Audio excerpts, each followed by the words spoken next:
Hello बच्चों, कैसे हो तुम सब। हम सोचते हैं you all are fit and fine, healthy and strong. तो देखो, आज हम क्लास 10 मैथ्स में pair of linear equation in two variables को समझाएंगे। उसमें graphical method of solution of a pair of linear equation, algebraic method of solving a pair of linear equation, substitution method, elimination method, cross multiplication method, equation reducible to a pair of linear equation in two variables। ये सारे बातों का discussion करेंगे, समझाएंगे तुम्हें क्या है। तो देखो, एन इक्वेशन ऑफ फॉर्म, देखो A x plus B X plus C, ये तुम्हारा A x plus B X plus C equal to zero. ये A x plus B Y, दो वेरिएबल, यहाँ एक्स है या वाई है, एक्स और वाई दो वेरिएबल।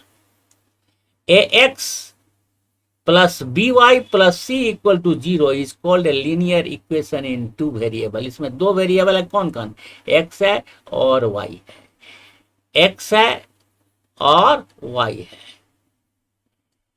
तो ये देखो, इसमें एबीसी क्या है, A B C real number है। एक्स का कोफिशियंट ए है, वाई का कोफिशियंट बी है और ये सी, तीनों ही रियल नंबर है। Two linear equation in the same two variables are called a pair of linear equation, are called a pair of linear equation in two variables, are called a pair of linear equation in two variables। ये समझना है। तो ये जो two equation है, standard form of linear equation in two variable, वो कौन होता है। Standard form of linear equation in two variable ये क्या है, a1 x b1 y और c1, और दूसरा है a2x b2y, और यहाँ क्या होना चाहिए, c2 होना चाहिए। ये क्या होना चाहिए, c2 होना चाहिए, और c2 इक्वल टू जीरो। तो a1 a2 b1 b2 c1 c2 are real number. ये सभी a1 a2 a1 a2 b1 b2 c1 c2 ये क्या है, रियल नंबर्स है। इस तरह से है कि a1 square plus b1 square zero के बराबर नहीं होना चाहिए, a2 square plus b2 square भी जीरो के बराबर नहीं होना चाहिए, a1 square plus b1 square not equal to zero, a2 square plus b2 square also should not be equal to zero, ये भी जीरो के बराबर नहीं होना चाहिए। ये मैंने तुम्हें समझाया। अब देखो, representation of linear equation in two variable, represent कैसे करते हैं every linear equation in two variable, graphically represents a line. Each solution, उसका जो सॉल्यूशन मिलेगा, every linear equation in two variable एक लाइन को रिप्रेजेंट करता है। जैसे A X B Y plus C, A X B Y plus C equal to zero, ये एक लाइन को रिप्रेजेंट करता है।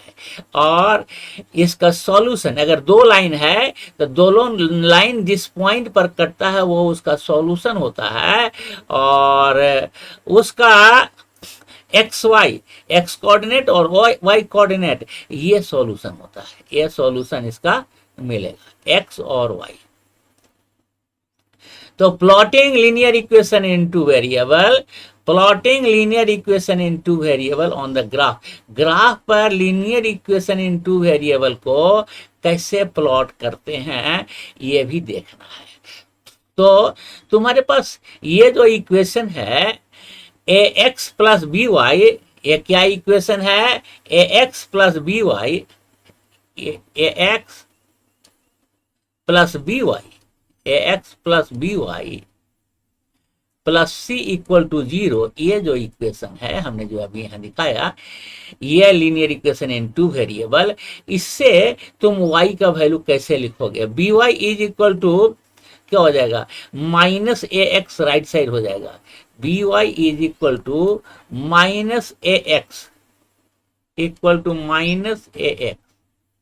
माइनस सी, तो y इज इक्वल टू क्या हो जाएगा, minus a x minus c divided by b. इसमें कैपिटल लेटर में लिखा हुआ है क्योंकि यहां पर इसको कंसीडर किया गया है, ए x plus B Y plus C equal to zero. इससे हम y का वैल्यू निकालते हैं इस फॉर्म में, minus c minus a x divided by b. तो इस तरीके से इसमें x का डिफरेंट वैल्यू के लिए डिफरेंट वैल्यू y का आएगा, x का जो वैल्यू रखोगे उसी के कॉरेस्पॉन्डिंग y का वैल्यू मिलेगा। तो we choose any value of x and can find corresponding values of y। x का कोई भी वैल्यू रखेंगे तो उसका कॉरेस्पॉन्डिंग वैल्यू y का मिलेगा, और तो वो एक्स वाई तुमको मिल जाएगा, और उसके बाद तुम आसानी से ग्राफ खींच सकते हो। After getting the values of x y we plot them on the graph, thereby getting the line representing x plus B Y plus C equal to zero. तो वो जो ग्राफ खींचोगे और लाइन मिलेगा, वो line represent करेगा किसको, इसको represent करेगा, a x plus B Y plus C equal to zero को रिप्रेजेंट करेगा। तो ये देखो, method of solution of a linear equation in two variable. तो किस तरीके से हम सॉल्यूशन करते हैं, कैसे निकालते हैं, दो लाइन मिलता है या नहीं मिलता है ना। पहला है ग्राफिकल मेथड, दोनों लाइन का ग्राफ खींचते हैं, तो ग्राफ खींच करके भी सॉल्यूशन निकाल सकते हैं। Coordinate of the point x y which satisfy the system of pair of linear equation in two variable is required solution। जो satisfy कर दे वो required solution होगा। This is the point where the two line representing two equation intersect each other। अगर वो दोनों line एक दूसरे को intersect कर रहा है तो जिस पॉइंट पर इंटरसेक्ट करेगा उसका x कोऑर्डिनेट और y कोऑर्डिनेट वो दोनों लाइन का सॉल्यूशन होगा। तो graphical method, this method is less convenient when point representing the solution has non integral coordinates. अगर नॉन इंटीग्रल इंटीजर नहीं है, नॉन इंटीग्रल कोऑर्डिनेट होता है, तब रिप्रेजेंटेशन में थोड़ी सी दिक्कत होती है और एग्जैक्ट वैल्यू आने की संभावना कम रहती है, इसलिए ये थोड़ा सा लेस कन्वेनियंट है। अगर इंटीग्रल वैल्यू है तब तो आसानी से मिल जाता है। अब अलजेब्रिक मेथड में, अलजेब्रिक मेथड तीन तरह का होगा। पहला होगा सब्स्टिट्यूशन मेथड, दूसरा एलिमिनेशन मेथड, ये है पहला, और यह है दूसरा एलिमिनेशन मेथड, और ये तीसरा है क्रॉस मल्टीप्लिकेशन मेथड। ये क्रॉस मल्टीप्लिकेशन मेथड ये है, क्रॉस मल्टीप्लिकेशन मेथड ये है। तो तीन मेथड, सब्स्टिट्यूशन माने एक का वैल्यू निकाले, एक्स का वैल्यू निकाले, और दूसरा में वाई का वैल्यू, ये एक्स का वैल्यू निकाले और दूसरा में उसका वैल्यू रख करके वाई का वैल्यू निकाल दिए। इस तरीके से सब्स्टिट्यूशन मेथड होता है। फिर एलिमिनेट करना होता है, फिर क्रॉस मल्टीप्लिकेशन। इसके बारे में हम और डिस्कस करेंगे अभी। जैसे देखो, consistency and nature of graph, ये भी तुम समझ लो। पहला है a1x b1y plus c1 equal to zero, दूसरा a2x b2y plus c2 equal to zero. तो कंसिस्टेंसी क्या होगा, अगर ये दोनों लाइन, ये एक लाइन को रिप्रेजेंट करता है और दूसरा लाइन को ये रिप्रेजेंट करता है, ये दोनों लाइन या तो एक दूसरे को काटेंगे, एक दूसरे को काटेंगे तो किसी पॉइंट पर मिलेंगे, काटेंगे मतलब किसी पॉइंट पर ये मिलेंगे, एक पॉइंट पर मिलेंगे, या तो ये दोनों लाइन काटेंगे नहीं, एक दूसरे, एक लाइन के ऊपर ये उसी के ऊपर ये पड़ जाएगा, है ना। ये हो सकता है माने डिपेंडेंट, एक लाइन दूसरे लाइन पर पड़ जाएगा माने dependent, have infinitely many solution, dependent हो सकता है, या ये दोनों लाइन पैरेलल हो सकता है, ये दोनों लाइन पैरेलल हो सकता है। तो कहीं नहीं मिलेगा, कोई सॉल्यूशन नहीं मिलेगा। तो देखो, हमने ये कहा while solving the above system of equation following three cases arise, ये तीन तरह का केस एराइज होता है।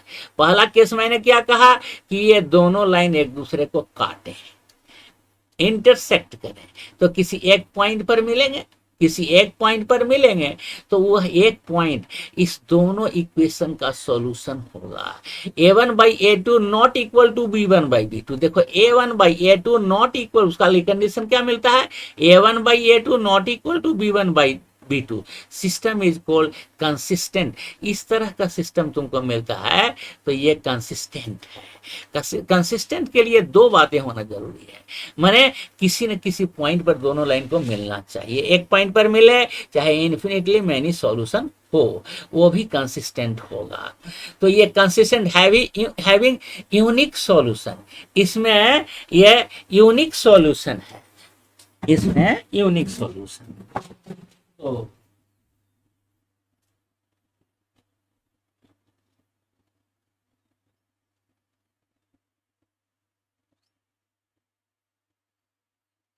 तो हम ये कह रहे थे यूनिक सॉल्यूशन है, एक ही सॉल्यूशन मिलेगा या मैनी इन्फिनिटली मैनी सॉल्यूशन मिलेगा। इन्फिनिटली मैनी सॉल्यूशन में क्या है, एक दूसरे के ऊपर डिपेंड कर जाएगा, ये उसी लाइन पर पड़ेगा, ये मैंने बताया। उसका कंडीशन क्या है, a1 by a two equal to b1 by b2 equal to c1 by c2। This system is called dependent and have infinitely many solution. Pair of lines representing the equation coincide, इसमें एक line दूसरे line के ऊपर पड़ जाता है यानी coincide हो जाता है।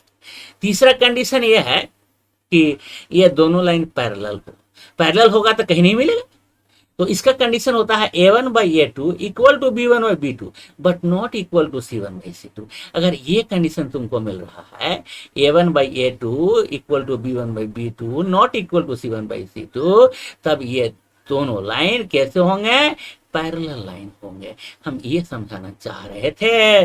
और ये देखो ग्राफिकल मेथड जब देखोगे तो a1 by a two not equal to b1 by b2, तब लाइन L और लाइन L2, L1 और L2 एक दूसरे को काट रहे हैं किसी पॉइंट पर, तो ये P पॉइंट XY इंटरसेक्टिंग, ये सॉल्यूशन हुआ ये दोनों लाइन का, और ये इंटरसेक्टिंग लाइन है। इसके लिए मैंने कंडीशन बताया था क्या, a1 by a two not equal to b1 by b2, अभी डिस्कस किए थे। ग्राफ खींचेंगे तो इस तरह से तुमको ग्राफ मिलेगा। और पैरेलल लाइन का कंडीशन क्या बताया था कि ये दोनों लाइन L1 और L2 कभी नहीं मिलेगा, पैरेलल लाइन है। तो इसके लिए कंडीशन मैंने क्या बताया था, याद करो, a1 by a two equal to b1 by b2 but not equal to c1 by c2। ऐसा कंडीशन तुमको मिलता है, इस तरह का कंडीशन मिलता है, इसका मतलब समझ लो कि ये दोनों लाइन पैरेलल है। तीसरा कंडीशन मैंने ये बताया था कि ये यदि L1 है तो L2 भी इसी के ऊपर पड़ेगा, कोइंसाइड करेगा, कोइंसाइड दोनों लाइन करेगा। कोइंसाइड का मतलब है कि इन्फिनिटली मैनी सॉल्यूशन होगा, इन्फिनिटली मैनी सॉल्यूशन होगा, मैनी सॉल्यूशन। इसका क्या कंडीशन है, मैंने अभी देखा था कि a1 by a two equal to b1 by b2 equal to c1 by c2, ये देखा था। ये हमेशा दिमाग में रखना है, याद रखना है, इससे रिलेटेड कुछ क्वेश्चन हमेशा पूछा जाता है। तो देखो algebraic method of solution, consider the following system of equation, क्या है, a1x b1y plus c1 equal to 0, पहला इक्वेशन यह है। दूसरा equation a2x plus b2y plus c2 equal to, ये c2 equal to 0। There are following 3 method, इसको solve करने के लिए 3 तरह का मेथड है। पहला है सब्स्टिट्यूशन मेथड, पहला है सब्स्टिट्यूशन मेथड। ये इसमें क्या करते हैं, find the value of one variable, यानी x का वैल्यू y के फॉर्म में निकाल करके पहला इक्वेशन से उस x का वैल्यू दूसरे इक्वेशन में रख देते हैं। से y in term of x और x in term of y, या तो y का वैल्यू x के टर्म में या x का वैल्यू y के टर्म में निकाल करके दूसरे इक्वेशन में रख दें। y in terms of x या x in terms of y, दोनों में एक काम करना है। और इसके बाद सब्स्टिट्यूट, माने उसका वैल्यू जो x का वैल्यू y के टर्म में जो निकाला है उसको दूसरे इक्वेशन में रख देना है। सब्स्टिट्यूट का मतलब रख देना है, पुट करना है। Substitute the value in second equation to get equation in one variable. तब क्या हो जाएगा कि वन वेरिएबल में इक्वेशन मिल जाएगा। x का वैल्यू y के टर्म में रख देने से y का वैल्यू मिल जाएगा, या y का वैल्यू x के टर्म में रख देने से x का वैल्यू मिल जाएगा। अगर y का वैल्यू मिल गया तो फिर y का वैल्यू तो तुम निकाल लोगे सब्स्टिट्यूट करके। Now substitute the value solution of so obtain in step B in the equation got in step A. तो इस तरीके से तुमको सब्स्टिट्यूट करके दोनों ही वैल्यू x और y का वैल्यू आसानी से निकाला जा सकता है। प्रैक्टिकली जब हम एक्सरसाइज बताने लगेंगे तो वो सारे क्वेश्चन, सारे मेथड को सब्स्टिट्यूशन मेथड से, फिर एलिमिनेशन मेथड से और क्रॉस मल्टीप्लिकेशन मेथड से प्रैक्टिकली भी करके दिखाएंगे। लेकिन अभी हम तुमको एलिमिनेशन मेथड भी समझा दे रहे हैं। If coefficient of any one variable are not same in both the equation, अगर coefficient of any one variable are not same, अगर सेम नहीं है तब in both the equation multiply both the equation with the suitable non zero constants to make coefficient of any one variable. जैसे हम तुमको एक example के तौर पर, जैसे हम लेते हैं a1x plus b1y plus c1 equal to 0 ले रहे हैं, और दूसरा है a2x plus b2y plus c2 equal to 0। देखो अगर हमको y को एलिमिनेट करना है तो पहला इक्वेशन में b2 से मल्टीप्लाई कर दो, और दूसरा इक्वेशन में b1 से मल्टीप्लाई कर दो। तो क्या हो गया a1 b1, देखो b2 b1 b1 b2 y, और इसमें भी हो जाएगा b1 b2 y, फिर माइनस करेंगे तो b1 b2 y ये कैंसिल हो जाएगा, और फिर a1 b2 और इसमें हो जाएगा a2 b1। तो x का वैल्यू तुमको मिल जाएगा सोल्व करने के बाद। ऐसे करके एलिमिनेट किया जाता है। ठीक है, एलिमिनेशन मेथड यही है। इसके बाद फिर इससे तुमको मिल जाएगा, अगर तुमको एलिमिनेट करना है x को, जैसे है a1x plus b1y plus c1 equal to 0, और a2x plus b2y plus c2 equal to 0। तो x को एलिमिनेट अगर करना चाह रहे हैं तो दूसरा इक्वेशन का जो कोफिशिएंट है x का, वो पहला में मल्टीप्लाई कर दो a2, और पहला इक्वेशन का x का जो कोफिशिएंट है a1, वो दूसरा इक्वेशन में मल्टीप्लाई कर दो। इसके बाद जो आएगा उसको यहाँ से लिख देंगे, इसको यहाँ से लिख देंगे, फिर सब्ट्रैक्ट कर देंगे तो x एलिमिनेट हो जाएगा, y बच जाएगा, फिर सॉल्व करके y का वैल्यू निकाल लेंगे। तो ये हुआ एलिमिनेशन मेथड। अब हम तुमको नेक्स्ट क्रॉस मल्टीप्लिकेशन मेथड भी समझा देते हैं।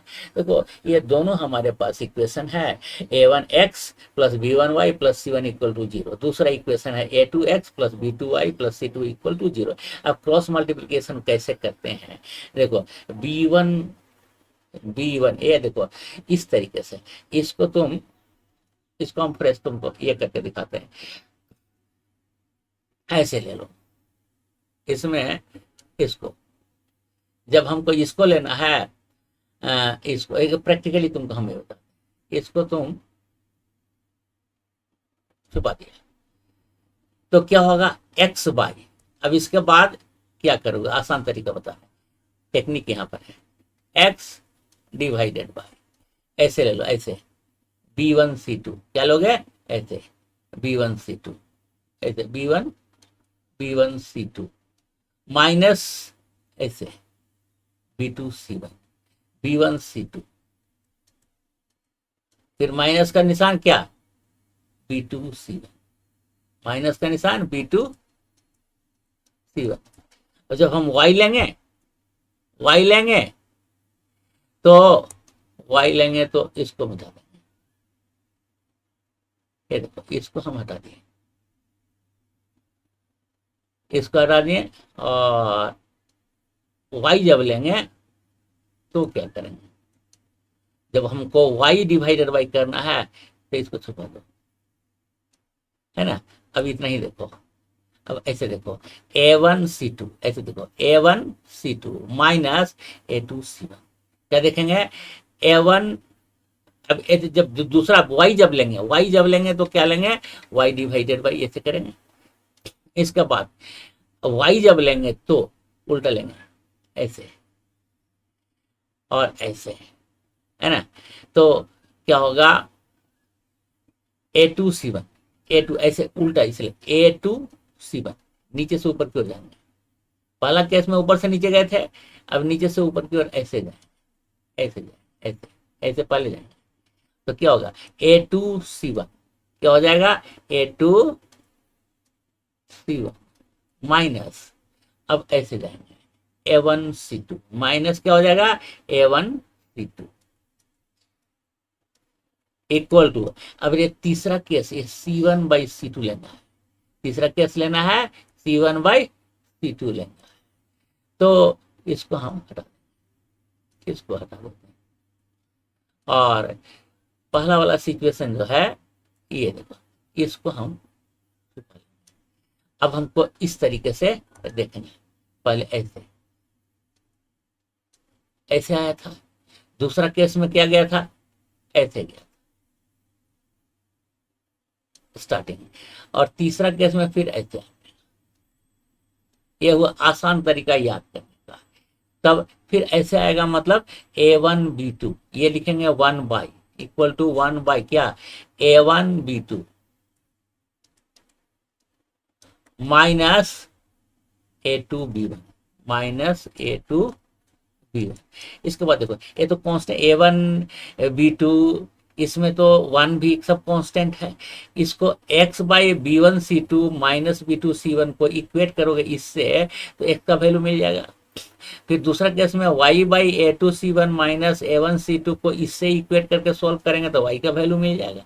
आसान, बहुत आसान, सबसे आसान यही पड़ता है ना। ध्यान दो, लगता है देखने में टफ, लेकिन सबसे आसान है ये, है ना, और इसमें गलती नहीं होती है ना। तो इस तरीके से क्रॉस मल्टीप्लिकेशन मेथड का यूज करके किसी भी linear equation in two variable को सॉल्व किया जा सकता है।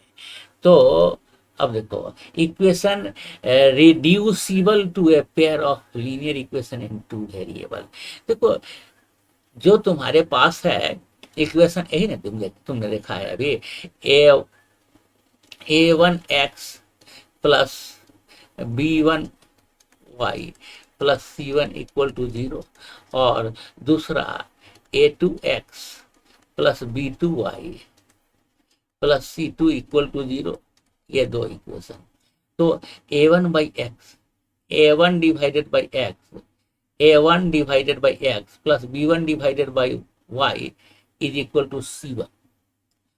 अगर ऐसा कंडीशन है कि A1 divided by x plus B1 divided by y equal to C1 हो, और A2 divided by x, A2 divided by x minus B2 divided by y equal to, अगर ये C2 के बराबर हो, here we substitute 1/x equal to p and 1/y equal to q, तब इस तरह का इक्वेशन मिल जाएगा। A1p, तब ऐसा क्या मिल जाएगा, A1p plus B1q equal to C1 मिल जाएगा, और सब्स्टिट्यूट करने के बाद A2p plus B2q equal to C2 मिल जाएगा। Now we can use any method to solve that. इस तरीके से कोई भी मेथड का हम सॉल्व कर सकते हैं और निकाल सकते हैं, कोई दिक्कत नहीं है। तुम्हें ये सारे बात समझ में आ गया होगा। अगर समझ में आ रहा है, थोड़ा बहुत भी समझ में आ रहा है, तो तुम शेयर करना नहीं भूलो, और अगर पहला बार देख रहे हो तो सब्सक्राइब करो।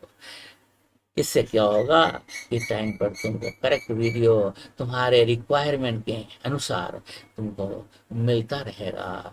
That's all for this video.